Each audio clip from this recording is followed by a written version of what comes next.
A Pod Forte podcast.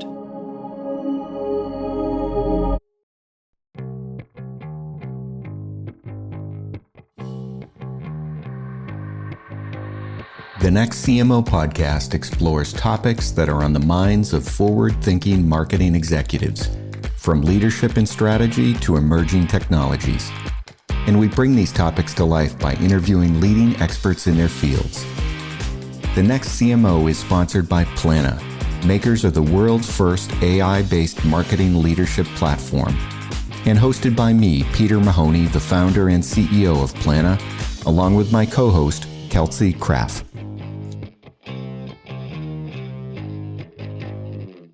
In this episode of the Next CMO podcast, we speak to Alan Gonsenhauser. Alan is the founder of Demand Revenue, and he is a provider of interim CMO services, fractional CMO services, and all things CMO. Alan is a guy I've known for many years. I got to know him when he was at a company called Serious Decisions, part of Forrester now, and he was an executive advisor to CMOs. But he's had a long and productive career focused on being a senior marketing leader, an operations leader, and as an all-around brilliant guy when it comes to all things marketing. In this particular episode, we dive deep into customer experience, something that Alan is incredibly passionate about. We talk about what kinds of things you need to do to measure customer experience, how to use NPS, how to not use NPS, and some work that the inventor of NPS, Fred Reichheld from Bain, has done to create NPS 3.0. We talk about the efficacy of that. All in all, an amazing conversation. I encourage you to take a deeper listen, and I hope you enjoy the show. Well, thank you so much, Alan Gonsenhauser, for joining the Next CMO podcast. Super excited to have you on the show today. Would love to learn a little bit more about you and what you do at Demand Revenue. Sure. I'm thrilled to be here. Thank you very much, so much for inviting me. And I've had Demand Revenue a little over a year. Just very quick on my background. So I was a serial chief marketing officer and general manager, mostly the last 25 years in healthcare segments, different part of the healthcare ecosystem. Then I spent 6 years with Serious Decisions in Forrester as a CMO, or chief marketing officer, analyst, and executive advisor, where I actually mentored 108 CMOs during that 6-year period. Left a little over a year ago and I started Demand Revenue, and I'm really I'm an interim or fractional chief marketing officer. I've been doing that with 3 companies in the last year, and I'm also a CMO executive advisor or CMO coach. And then I do some keynote presentations as well. But most of what I'm doing is either interim CMO, fractional CMO, or an executive advisor to CMOs. Well, and Alan, of course, we've known each other for many years, and I think we got to know each other first when you were at Sirius, and then Sirius Forrester, and then Forrester as they went through that brand transition. Do they still use Sirius at all? Do they still use the name? I think they use the brand Serious Decisions inside Forrester. They don't use Serious Decisions anymore, but some of the models and frameworks they're calling Forrester Decisions now, which has a lot of what Serious Decisions was and other things that Forrester had, trying to combine them together. Excellent. Well, for the 2 people who are listening who may not understand who Serious Decisions is and was, I guess, and now is part of Forrester, really incredible organization that was an advisory service for marketing leaders. I was a customer for marketing, sales, and product leaders. Yeah, that's true. Just sales and product. I cared most about the marketing stuff, I guess. Alan. I know. I think I was a customer since about 2005 or something like that. So probably had long-term relationship founded by John Neeson and Rich Eld, who are both incredible. They were, I think, both ex-Gartner, right? Is that where they came from? They were. So Rich Eld was the SVP of sales or EVP of sales for Gartner, and John Neeson was the EVP of marketing for Gartner, and they left to form Serious Decisions. So really great. And one of the things that was fantastic and is fantastic about them is that they have really well-researched kind of frameworks and models that fit together really nicely. And that's one of the things. Yes. And I think that it's also something that Alan, I know you spent a lot of time. Alan is sort of a framework model guy too, which is probably why you plugged in so well to Sirius. Anyway, one of the things that we did want to talk with you today, though, Alan, is we want to talk a little bit about, I think, an area that you're super excited about these days, and that's customer experience. Because I know you do a lot of work with customer experience when it comes to advising CMOs and CEOs, obviously. So let's start, set the table and define what in the world customer experience is. Well, thank you, Peter. And I'm very passionate about customer experience. I really think it's the most important area that companies need to focus on these days. And for so many reasons, when you have promoters of your brand and you create remarkable customer experiences, that translates into long-term financial results. And we can talk about some of the metrics in a few minutes. But that's something CFOs should really care about. And I've had that conversation with CFOs many times. And I also feel that companies have over-rotated on demand, thinking about just new logos and that marketing, how many new logos and the demand function. But it's a lot easier and more productive to grow your current customer relationships if you provide a remarkable experience. In terms of when that starts, there's actually a prospect experience. It starts with a prospect experience. If you over-market to prospects and send them too many emails, or if your emails aren't relevant to their real needs and pain points because you haven't done segmentation properly, so you're not relevant to what they're looking for, or you over-market to them, there could be a really bad prospect experience up front. You may not get the opportunity for them to become a customer. So I think it starts there. But where the real action starts after that is the post-sale customer experience, starting with onboarding. Well, it does. And it's amazing. I had a really interesting, I think we all have had these negative customer experiences that we think about all the time when we talk about what we should be doing to make that a little bit better. I had one recently that was really fascinating. So I'm an old guy and falling apart, so I needed to get some physical therapy. Me too. That makes two of us. Exactly. So I needed to get some physical therapy for some sore back that I was dealing with, and my doctor said, "Great, well, go to this physical therapy chain that happens to have an office right in your town, so it should be easy." So I went on the website, and it was a pretty good experience on the website. And I could find an appointment and set it up and do it all online. So a nice digital experience that I had. And then I showed up for my appointment on the day that I was supposed to show up.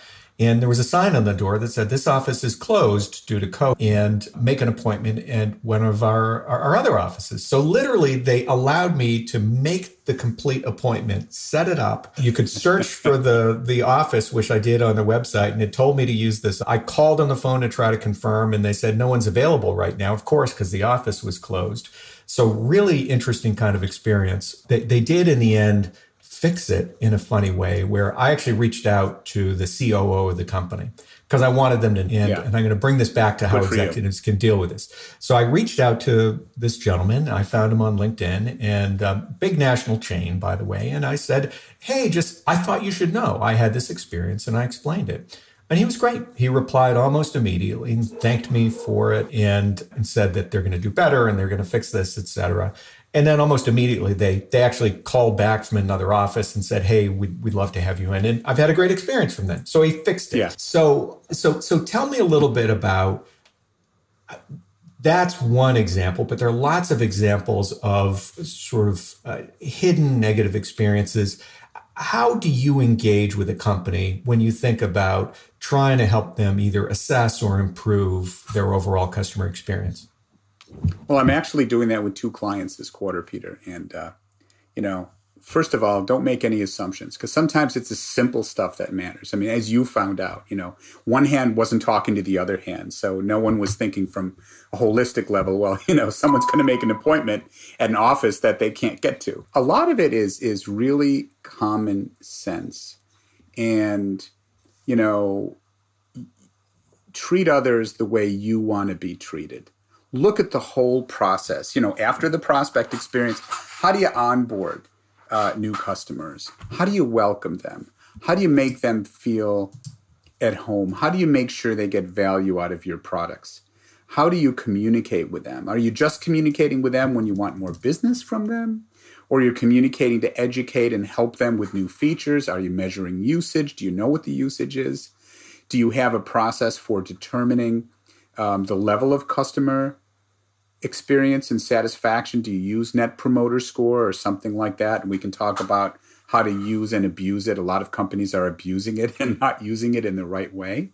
But it's really following the whole customer journey and understanding what their needs are. And, it's like good marketing, understanding the personas, whether they're, the buyer's journey or the customer journey, and understanding the jobs they're trying to get done and what the frustrations might be. Simply, if you have a call center and you're trying to hide your people from it, not publishing your phone number, and, you could be pissing people off a lot that just want to talk. Some people will do things online and hopefully not end up with the same situation you did where the office is closed.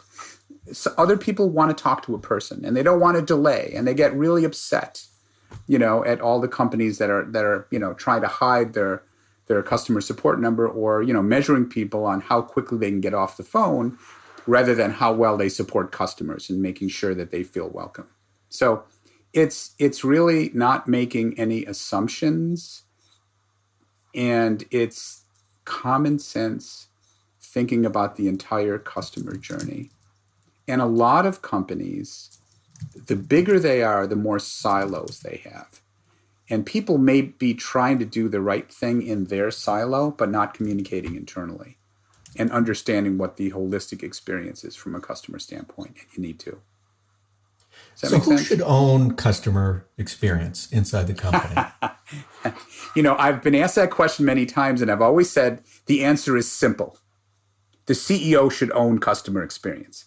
Now, he or she may delegate to a CMO or a chief customer officer, but you need to have a customer-centric culture, and that comes from the CEO, and it comes from what the culture of the company is and how you train your employees and colleagues to be customer-centric. So that's my answer. It's the CEO, but whoever that individual wants to delegate. But the CEO needs to be involved. They need to care about this because this is their future and this is their growth over time. So, Alan, one thing you brought up was obviously the Net Promoter Score, NPS. I think the world is pretty much aware of that now. What are some other ways that you can really measure that customer experience? Because I would think that the customer experience is just as important as the buyer's experience and that prospect experience, because at the end of the day, if you don't keep your customers, your business is not going to continue to grow. And I think that falls to the wayside quite often if you're not finding a way to measure it. So how can people measure that customer experience? I think to begin with, NPS is a great way. I've implemented it at a number of companies, and it's simple. I mean, you've got 0 to 10. You've got your promoters that marketing needs to understand what people love about you. They can use in promotion. You've got the passives that are kind of in the middle, and you've got the detractors. And it's just 2 questions. How likely would you be to recommend our company? And then very importantly, why did you say that? And the real beauty in NPS is taking those responses, whether they're positive with promoters or negative with detractors, and driving continuous improvement. I've actually taken companies through that. And so it's been bastardized also. I mean, I don't know if you ever had the experience buying a new car or buying a car at a car dealership. I was buying my Audi a few years ago, and we finished the sale, and I got the car I wanted. And the SVP of sales goes, "Well, you're going to give us a 10, aren't you?" And I said, "What?" And this happens all the time. People try, people use NPS in the wrong way. You shouldn't use it for a performance like that. You should use it to understand what the customers are feeling in a very transparent way and what you need to do to act on that information. And if companies would do that, they'd be far more successful versus playing games, which happens a lot, unfortunately.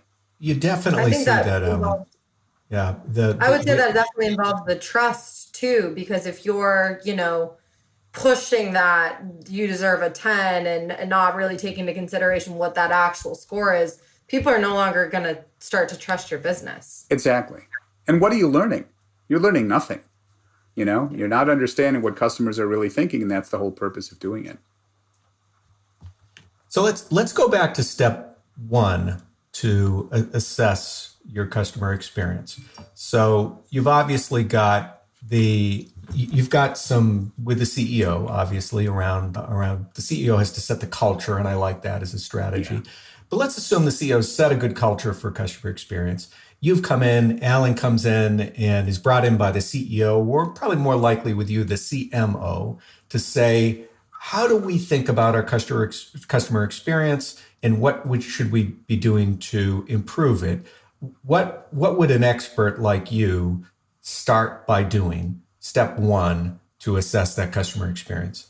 I would look at how they're organized, if they have silos, how they're measuring customer experience, how they're acting on it cross-functionally, and what the onboarding process is. What is the journey, both what's the working with one client, on the front end with the demand process, their data is not really good in terms of segmenting a prospect from a customer or segmenting, so they may not be able to send out really relevant messages on the front end. And another customer, and I do, CX is one of the areas I help CMOs with, but there are a lot of others, but it's just a passion of mine. But then looking at what's the onboarding experience? Is there an onboarding process? Who does it? How long does it take to do installation? I have one client, it's taken many times over a year. It's a complex software product, but over a year to do an installation. Why is that? Is it the customer's fault? Is it their fault? How are they setting expectations?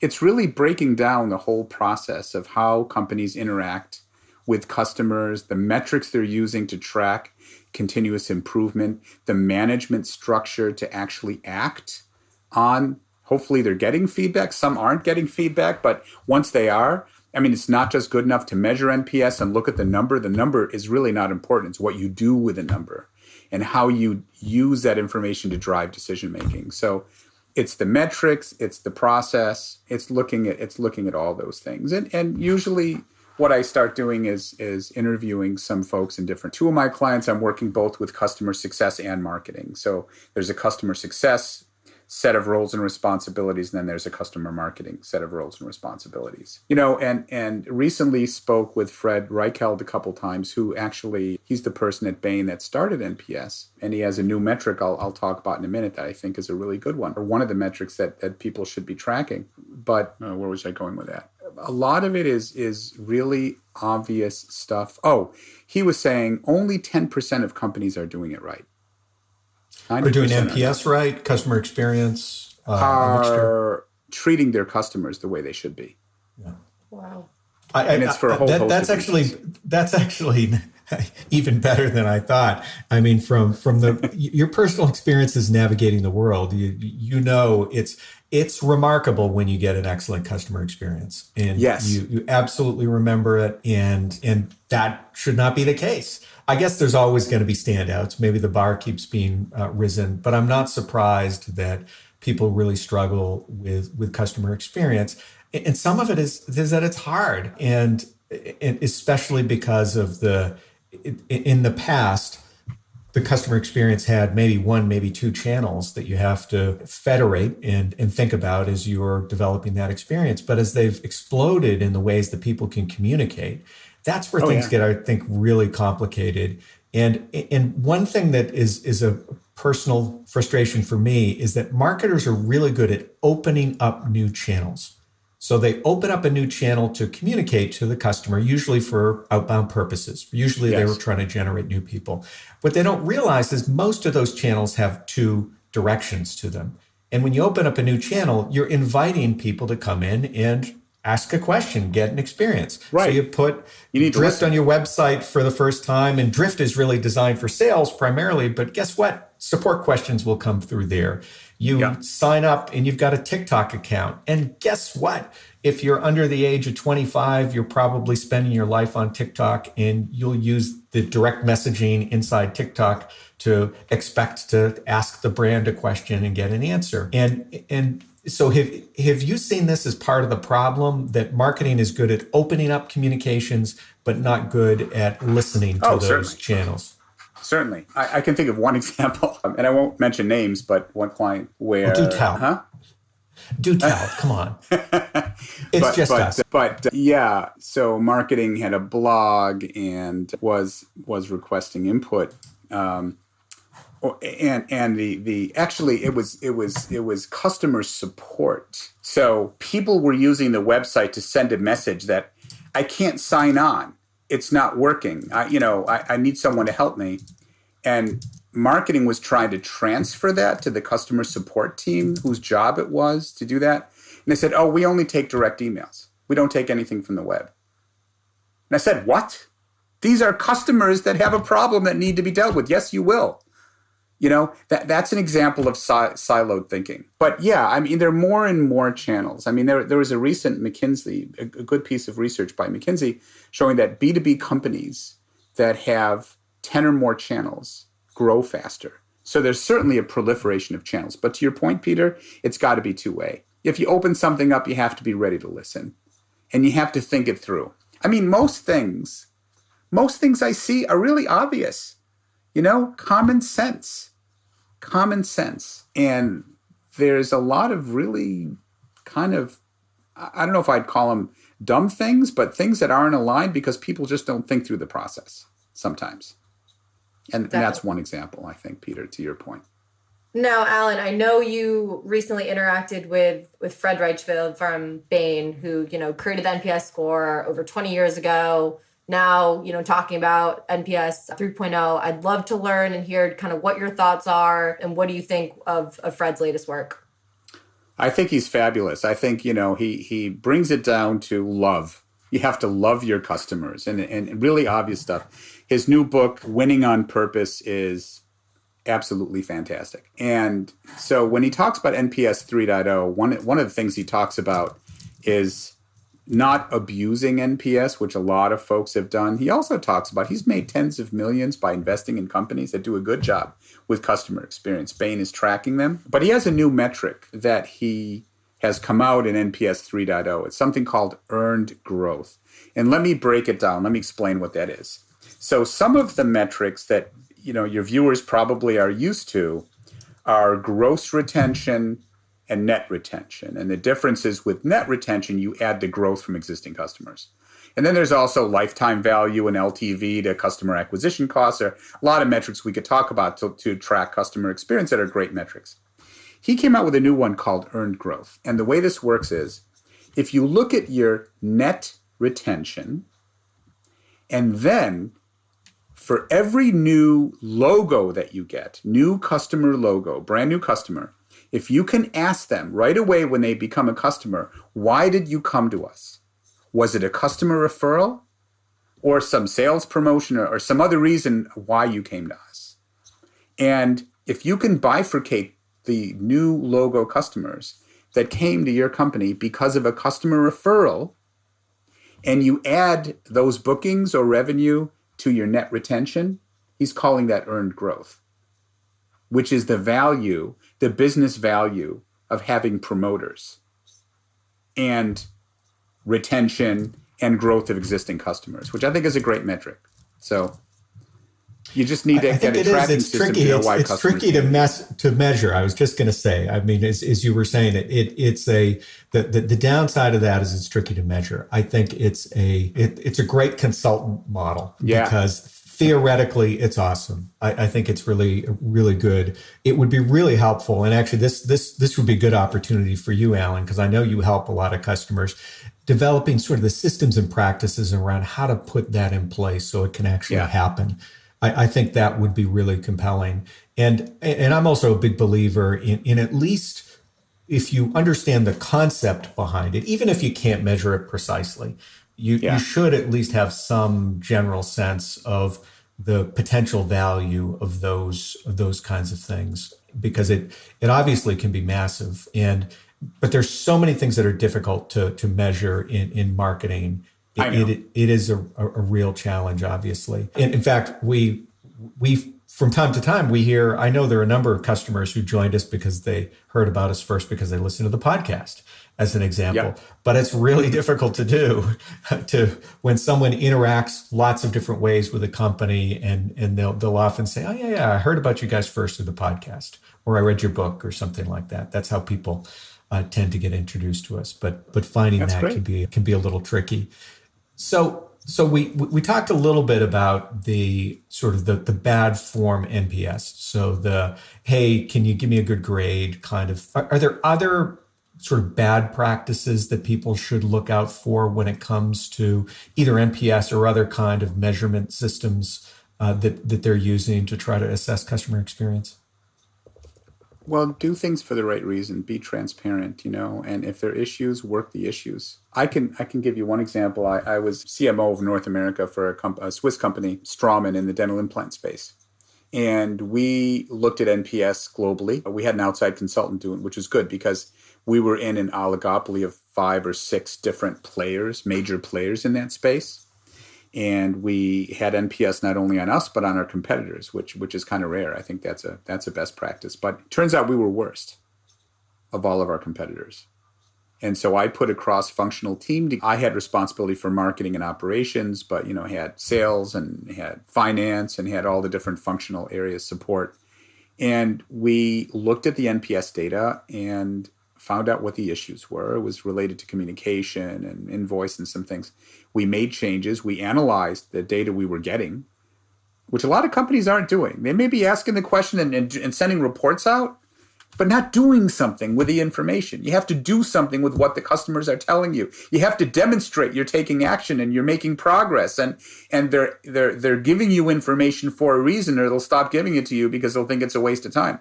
But we did that, and actually in a year, we went from last to first in North America. So, and I have that blog up on my website. It's one of the examples, one of the blogs I have on my web, Demand Revenue. But I know I keep repeating myself, but a lot of it is obvious. Do it for the right reasons. Do it because you want to find out what your customers really think. And if they say you suck in certain areas, then drive action and make decisions based on that information. And that's the only way to turn passives into promoters. But there's such a value of promoters in terms of your long-term profitability, valuations, everything else, that it's worth the effort. Yeah, a couple of things that makes me want to follow up with, Alan. One is the idea of this follow up with the customers to prove that you're actually listening to them. So how do you recommend that people do that in a scalable way? I mean, you can see that in a smaller company where you have not too many customers, but if you've got thousands, tens of thousands, millions of customers, how do you think an organization should provide evidence that they're listening to their customers and communicate back to them the progress that they're making based on customer feedback? I think 2 ways. I think, your customer success organization, to the extent they handle larger customers and, they can do it on a one-on-one basis, but that should be in your marketing communications. You can do a lot more volume marketing. Look, we're doing this NPS or this, we asked you your opinion for a reason. This is what we found. Frankly, here are some issues we had, and this is what we did about it. And do some broad communications, demonstrate that you're being customer-centric. Marketing can do that easily. And then, you can communicate that in different channels. But I mean, sometimes there's an arrogance that, we're so great, you don't want to say anything negative, but emotionally people respond to warmth and honesty. And if you say that, look, we had some of these issues, this is what we've done about it. And please tell us if you've seen, Yeah, it's interesting. I saw it was Stripe who recently was responding to some negative stuff in the market, some sort of accusations of kind of predatory approaches. And it was really interesting because the CEO of Stripe did an amazing job communicating back and really reframing, saying he listened to people who had some concerns and saying, well, this is what we're doing. We don't think that was a problem in particular, and the feedback that I saw from that communication was incredibly positive. So Sure. it's amazing what's happening. So It's very human. It absolutely. And by the way, I love it. Reminds me, I love the idea of winning on purpose. I love double entendres, right? So the idea of focusing on that purpose, and I assume the purpose should be it's not only just winning deliberately, but focusing on Loving that your purpose customers. of loving your customers and making sure that they are actually getting the success that they signed up for at the end of the day. So one last question before, because we're almost at the end of our time, before Kelsey maybe takes us out with our final question is given the fact that we're headed into some market turbulence, inflationary times, et cetera, what do you think CMOs should do when it comes to their mix of focus between acquiring new customers, delighting existing customers, and focusing on that customer experience? How do you think that changes the equation for CMOs? I always say treat your customers well first, because that's where you can get the easiest growth from. And you get the valuations over time. And if you can, make your customers into promoters, your lifetime value is going to be better. Your financials are going to be better. During COVID, we saw that. Being honest, being empathetic, helping them in ways that you can help them became very important. And it was much more focused on the current customer base than new business. New business and new logos depends on the business that you're in and the stage that you're at. I mean, if you're a newer organization, obviously you have to focus more on new logos. You don't have as much of a customer base to draw from. But I would always prioritize current customers first. And I think a lot of companies forget that, especially during turbulent economic times. And if there are certain segments or certain customers, like I know, during times of COVID, obviously the cruise industry and the travel industry and hoteling were going through terrible times. And, there were some organizations that did their best to try to help their customers through that. And that behavior is a big part of their brand and what people will remember and drive loyalty over time. As if we go into more turbulent times with everything going on in the world, and hopefully it won't be too bad, but we'll see. You may want to watch spending a little bit and be a little bit more productive. I'm a big believer also, and that's not the subject for today, but really good marketing operations, and marketing isn't about spending money. It's about driving relationships, brand, and demand productively, and how you do that efficiently, and operational excellence. And obviously during times, operational excellence is even more important, but it shall always be important. All right, last question. I know we're just about at time. So what advice would you give to those that are CMOs or aspiring to be one someday? None of us knows everything. None of us. We have certain skills, we have certain abilities, we've learned certain things that are, valuable in our career, but the power of your network is really, really important. The people you know. Don't assume you know everything. That can be really dangerous. None of us do. So build a network of colleagues, not only within your company, but outside of your company. People you can draw from, people that'll tell you the truth.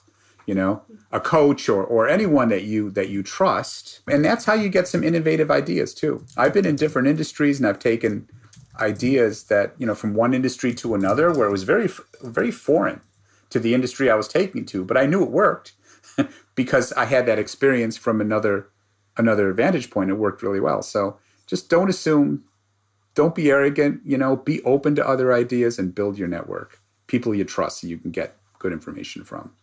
Does that make sense? Absolutely. Well, this has been great, Alan. Really appreciated our conversation today. Make sure to follow The Next CMO and Plana on Twitter and LinkedIn. And if you have any ideas for topics or guests, you can email us at thenextcmo@plana.com. Have a great day, everyone. Thank you for inviting me. Take care. Thank you. Thank you.